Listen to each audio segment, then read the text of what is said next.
పాఠశాల దశలోనే ఉపన్యాస క్విజ్ పోటీలపై ఆసక్తి పెంచుకున్న బాలశ్రీనందక్ కుసుంబ బాలశ్రీనందక్ అనే విద్యార్థి గలమే తన బలంగా ముందుకు సాగుతున్నాడు. ఉపన్యాస పోటీల్లో పాల్గొంటూ వికసిత్ భారత్ యంగ్ లీడర్స్ డైలాగ్కి ఎంపికయ్యాడు. ఆయన మనతో ఉన్నారు. ఇప్పుడు వారితో మాట్లాడే తెలుసుకుందాం.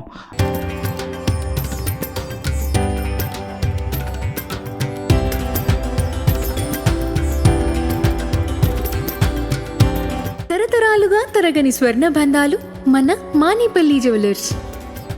మీరు ఉపన్యాస పోటీల్లో పాల్గొనేందుకు ఆసక్తి కనబరుస్తున్నారు. ఎప్పటి నుంచి ఈ అలవాటు చేసుకున్నారు? యాక్చువల్లీ 2025 ఢిల్లీలో భారత మండపంలో Viksit Bharat young leaders dialogue 2025 అని ఒక ప్రోగ్రామ్ జరిగింది సార్. అది నేషనల్ యూత్ ఫెస్టివల్ ఇంతకుముందు ఉండేది, దాన్ని ఎన్హాన్స్ చేశారు. దానిలో భాగంగా దేశంలో ఉన్న యువతలో వాళ్ళ ఐడియాస్ తీసుకొని దానిని వికసిత్ భారత్ 2047ని ఎలా బిల్డ్ చేయాలి, బికాజ్ 2047 వచ్చేసరికి యువతే అప్పటి పౌరులు, యువతతోనే భారతదేశం అనేది వికసిత్ భారత్ అనేది బిల్డ్ చేయాలి. సో యువత నుంచి ఐడియాస్ తీసుకోవడానికి, వాళ్ళ నుంచి సజెషన్స్ తీసుకోవడానికి ministry of youth affairs and sports my Bharat తరపున ఒక ఈవెంట్ కండక్ట్ చేసింది సార్. దానిలో భాగంగా మొత్తం 30 లక్షల మంది క్విజ్లో పాల్గొనడం జరిగింది ఫస్ట్ లెవెల్. దాంట్లో నుంచి సెకండ్ లెవెల్ కొంతమందిని ఎంపిక చేసి 10 టాపిక్స్ ఇచ్చి వాటిలో ఎస్ఏ రైటింగ్ రాయమన్నారు.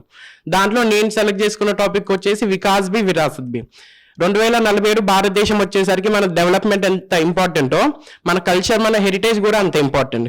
బికాజ్ వేరే దేశాలతో కంపేర్ చేస్తే భారతదేశానికి యూనిక్నెస్ మన హెరిటేజ్, మన కల్చర్, మన నాలెడ్జ్.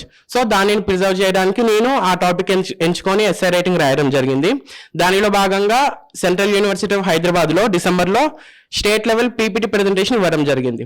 దాంట్లో మొత్తం తెలంగాణ నుంచి ఈ టాపిక్లో ముగ్గురిని సెలెక్ట్ చేసి నేషనల్ లెవెల్కి పంపించారు. అక్కడ మొదటి రోజు వచ్చేసి మేము ముగ్గురం కలిసి తెలంగాణ తరపున ఐడియాస్ ఇవ్వడం జరిగింది. దాంతోపాటు మొదటి రోజు కిషన్ రెడ్డి గారిని కూడా కలవడం జరిగింది. కిషన్ రెడ్డి గారు కూడా ఐడియాస్ని మెచ్చుకొని ఎంతో సలహా ఇచ్చారు, ప్రోత్సహించారు. రెండో రోజు మొత్తం అన్ని రాష్ట్రాల నుంచి ఐడియాస్ అన్ని కంబైన్ చేసి వాళ్ళు ఒక కామన్ పీపీటీ తయారు చేసి మోడీ గారి ముందు మూడో రోజు ప్రెజెంటేషన్ ఇవ్వడం జరిగింది. మోడీ గారు కూడా అందరి ఐడియాస్ని ఎంతో మెచ్చుకున్నారు. ఐడియాస్ జనవరిలో ఇచ్చిన 6 నెలల లోపే సెప్టెంబర్లో జ్ఞాన్ భారత మిషన్ అని ఒక ఇంప్లిమెంట్ చేయడం జరిగింది central government ministry of culture కింద. దానిలో భాగంగా మనూస్క్రిప్ట్స్ కానీ ఏన్షియన్ నాలెడ్జ్ని కానీ వాళ్ళు ప్రిజర్వ్ చేసి ట్రాన్స్లేట్ చేస్తున్నారు. మీకు స్ఫూర్తి ఎవరు? నాకు స్ఫూర్తి వచ్చేసి మన ప్రధానమంత్రి నరేంద్ర మోడీ గారు సార్. ఎంతో చిన్న ఛాయ్ అమ్ముకునే స్టేజ్ నుంచి మొత్తం గ్లోబల్ లీడర్గా ఎదిగే స్టేజ్ని నన్ను ఎంతో ఇన్స్పైర్ చేయడం జరిగింది. బికాజ్ నాకు ఊహ తెలిసిన నుంచి మన దేశ ప్రధాని నరేంద్ర మోడీ గారు. అప్పట్లో 2014లో సిచ్యువేషన్స్ ఎలా ఉండేవి, ఇప్పట్లో సిచ్యువేషన్స్ ఎలా ఉండేవి, మన దేశం ఎలా ఎదుగుతోంది, అసలు చిన్న గ్రామం ఖమ్మం అనే ఊరు, చిన్న ఊరు నుంచి యూత్ని తీసుకొచ్చి ఢిల్లీలో ప్రధానమంత్రి గారితో ఇంటరాక్ట్ అవ్వడం కానీ, సెంట్రల్ మినిస్టర్స్తో ఇంటరాక్ట్ అవ్వడం కానీ ఎంతో స్ఫూర్తి ఇచ్చింది సార్ మోడీ గారు. ఎన్ని వేదికలపై ప్రసంగించారు, ఏ అంశాలపై ప్రసంగించారు? ఇప్పటి వరకు నేను వచ్చేసి ఫస్ట్ నాది స్టార్ట్ అయింది మాత్రం Viksit Bharat young leaders dialogue sir.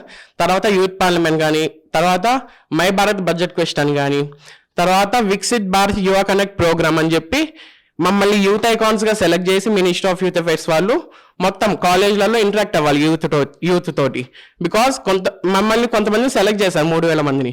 But మా 3000 మందితో ఆగిపోకూడదు, చాలా ఎంతో మంది దేశంలో ఉన్న ఎంతో మంది యువత కూడా ఇన్స్పైర్ అవ్వాలి.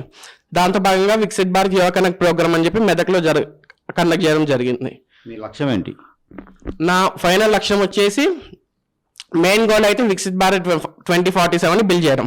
దానికి నేను ఎంతో తగిన కృషి చేస్తాను.